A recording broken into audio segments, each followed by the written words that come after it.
parle d'animation, c'est le cœur battant, c'est le forum. Et donc justement, on vient de faire rentrer un séjour du Monténégro. Et donc c'est 36 personnes, des cheveux d'argent qui sont partis au Monténégro et qui reviennent avec des images formidables de vacances et de lieux qui ne sont pas encore trop touristiques. Voilà, tout s'est bien passé. Je peux vous dire d'ores et déjà que pour l'an prochain, si le séjour en France n'est pas encore fixé, en revanche, le séjour à l'étranger l'est, et vous pourrez partir en Sardaigne. Voilà. Toujours pour le forum, début des cours c'est lundi, donc n'hésitez pas, intégrer nos différentes activités. Il reste quelques places, notamment en cours de mosaïque et quelques autres. Alors il y a des listes complémentaires, vous pouvez vous inscrire. Nous avons aussi le grand plaisir d'accueillir des talents qui nous rejoignent cette année, comme Monsieur Racil, qui est un chef cuisinier, un grand chef cuisinier qui était à l'étranger, en Suisse, etc. Et donc il vient nous apporter son expertise culinaire. Donc je ne doute pas que ces cours seront très fréquentés. Donc si vous avez des talents, n'hésitez pas, vous nous rejoignez au forum, c'est un réservoir de bonne humeur et vous y trouverez très certainement une activité qui vous plaira.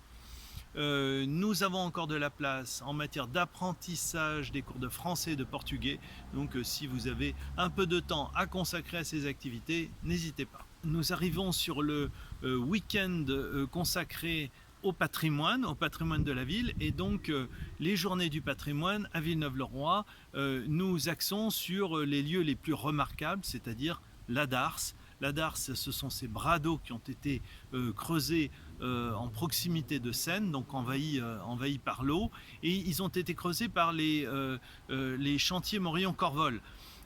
C'est à partir de ces darses et de ces creusements qu'on a pu ainsi construire Paris, puisque le sable et une partie des pierres qui ont construit Paris viennent de cet endroit-là, viennent de Villeneuve-le-Roi. Donc ça explique ces creusements par l'entreprise Morillon-Corvol. L'entreprise Morillon-Corvol qui d'ailleurs fête ses 100 ans. Donc à cette occasion, nous organisons une grande exposition, y compris sur place lors des visites, et puis aussi, ça c'est le samedi, et samedi matin, nous organisons un vernissage de l'exposition sur l'espace culturel, puisque nous honorons l'entreprise Morillon-Corvol qui fait partie des piliers historiques de notre ville, qui a largement participé à son expansion, à l'expansion de la ville, que ce soit sous le volet économique, social, etc. Nous avons aussi bien sûr la visite de l'église Saint-Pierre-Saint-Paul dans le Haut-Pays, et là c'est un lieu remarquable, donc je vous invite aussi samedi et dimanche à venir sur ce lieu pour y entrevoir le petit oratoire du 5-6e siècle, c'est-à-dire l'un des premiers lieux de culte catholique sur l'Île-de-France. Et ainsi que la structure même de l'église, vous y trouvez des tableaux de l'ancien château de l'abbaye qui ont été rapatriés à l'intérieur de l'église. Bref, c'est un lieu tout à fait attachant de l'histoire de notre ville. Alors pour conclure, je vous propose d'aborder maintenant la préparation de nos fêtes d'automne, moment très important dans la vie de la ville.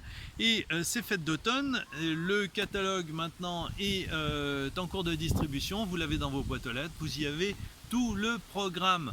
À l'intérieur, quelques particularités cette année, vous aurez une brocante. Alors la brocante se tiendra rue Marcel Risser, il doit rester quelques places, donc n'hésitez pas à venir. La brocante sera bien sûr sécurisée à l'intérieur du périmètre que la préfecture exige de la ville pour que se tienne ce type de manifestation importante. Vous y trouverez les différents villages, village de l'enfance, village de la jeunesse, village des sports avec toutes les activités. Petite particularité cette année, le village des sports se trouve sur le début de la rue Calmette. On a dû redispatcher puisque chaque année on a quelques petites évolutions qui nous obligent à faire quelques aménagements.